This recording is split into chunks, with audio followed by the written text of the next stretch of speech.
All right, we're back at Steve Graves again with the Cal State Northridge Geography Department. This second video is dedicated to helping you understand direction, cardinal direction, and then how to do some measurements in ArcMap. So the first thing you need to do is to click on the zoom in button and zoom in on the campus here at CSUN. You may want to zoom in even a little more, and then click off the zips map and then click on the base map. And hopefully you recognize this as campus. You zoom in, and here's the Oviatt Library, and this is the Oviatt Lawn. You may already know that the top of this map is oriented towards north, but it's difficult to tell for sure without having a compass rose on the map. So the first thing that we're going to do is to click on the view options and switch quickly to the layout view.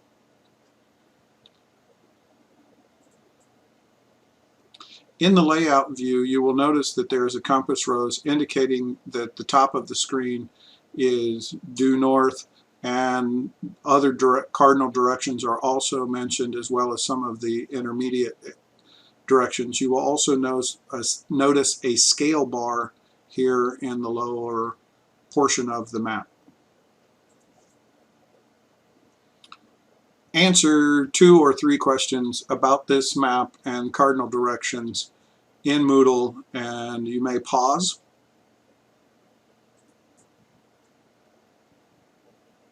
Okay, now if you're back, we can get rid of the layout window and click once again on view and go back to the data view where we will spend more time.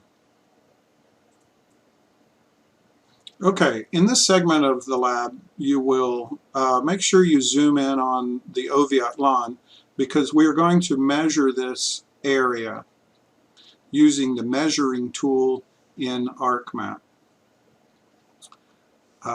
Place your cursor on the measure tool and click once. Select the measure an area button by clicking on it. Click the choose units in area, and it should be set at feet.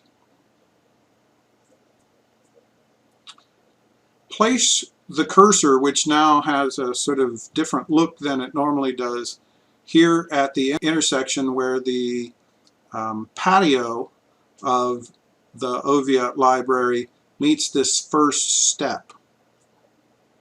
Click once and drag a line. Drag your cursor over to this spot where the patio once again meets this first step.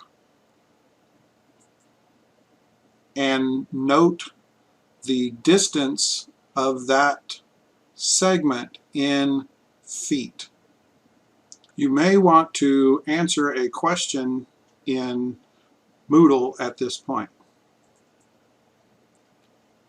Next, drag your cursor down to a point about halfway across the sidewalk in front of the Oviatt Library. Examine the measurement in the Measure Tool window.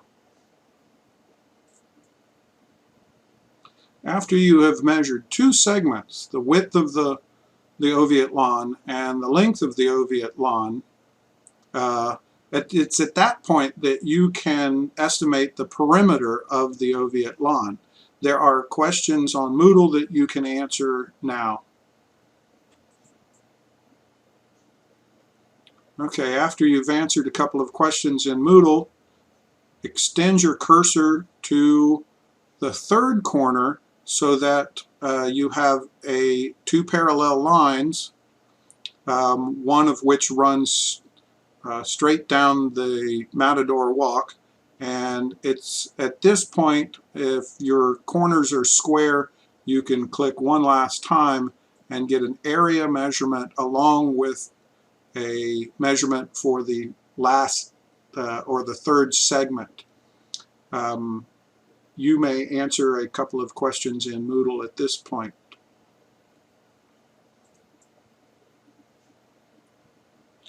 When you're satisfied that you have a nice perfectly square rectangle, or perfectly square square, you may double click with the measurement tool, and the measurement window will be set or locked, the measurements that are in there. It's at this point that you can choose to change the units in which the software reports the area of the oviatt lawn. By default, for this project, it was reporting in square feet, but you can change that to acres or miles or even square yards. There are several questions in Moodle that require you to do that. You may also change it to metric units like meters, square meters, or hectares or square kilometers. Check out the questions on Moodle and answer a few questions. You may pause. So once you've answered those questions in Moodle and you've got a sense of how to use this tool and how big the oviatt lawn is, what I want you to do is you can close this window and turn back on the Northridge area zips layer, and you may want to turn the base map layer off just to speed the processing of, or the rendering of, the map. Next, what we're going to do is to do something called ground truthing, which is essentially we want to measure something that we know already, the size, to gauge the accuracy of our online tool. I'm going to turn on the Northridge area streets layer, which you can't see now, and scroll to zoom out. And what I want to look for is the intersection of Devonshire and Zelza. So I'm using the grabber or the pan tool, and here's Devonshire and Zelza, and I'm going to turn off the zips layer and turn back on the base map. And what we're going to do is look for a football field, and there it is. I'm going to zoom in on it a couple of times, and what we're going to do is to bring up essentially the Google calculator. It's an interesting little tool. If I type equals 10 plus 10 into a Google window, it will bring up a calculator at which I can calculate some things. You have been given the dimensions of the football field, and what you are asked to do is to calculate the perimeter of a football field, the known perimeter, using a calculator, either an online one like Google's here, or just whatever you have. Do that and answer the question in Moodle. So after you've answered that question in Moodle, what we want to do is to zoom in on this football field as much as you can and use the measure tool in ArcMap. Let's make sure that it's set on the area or the distance measure unit that you want to use. And what we're going to do is place the cursor. You can clear this first. We want to measure an area. Place the cursor in the corner of the end zone and drag over. It should have been about 100 yards or 300 feet. And complete the square. I'm not going to complete it for you, but when you are complete, you should go over into this corner. I'm going to double click, and then I will have some answers about the area and the perimeter of a football field. These are incorrect because I am trying not to give you the answer. If you complete the perimeter, you should get a correct answer. You will enter your values into Moodle. Okay, the very last segment of this exercise, requires you to zoom out a bit. So we're going to zoom out, and we're going to zoom out some more, and even more.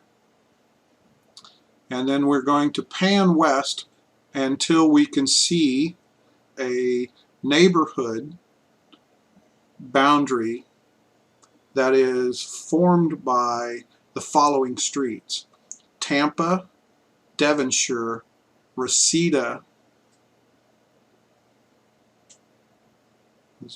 and Plummer. So this nice square.